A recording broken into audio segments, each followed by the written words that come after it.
So muna na itong gi-prepare para sa itong mga runners, mga future runners na to sa strawberry. So pambutan na to di po kay atong mga strawberry karon nag-produce na tag runners na pod. So nai-runners kani sa mga cup na to ibutan dito. Namatay runners na isa gyapon ngani pag butang. Ano. Apudakan tag mga waiting sa runners guys. Ang kagbay pa ng uban, naggo na. So, dinito sa mga pots na cups, plastic cups kani. Isa dako gyapon siya. Kani. Kani guys. So, malay na ito mga runners guys. Kani nag-ugat na ni guys. Malay na gawas ng ugat na.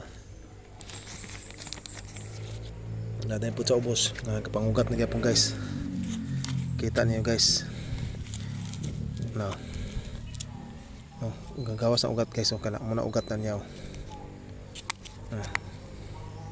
So, padagano natin ugat para sure gid siya nga stable gid siya. Muna siya. So, danila ni sa talaka guys. Pwede ta magbuhi bisag asa ani. Honey ang variety ani. So, tangan lang ni mong shades. Buhi na ni siya. Kung init kayo, gana na siya shades para dili kay siya dali maugang yuta. So, muna na itong strawberry guys. Nagandagan na.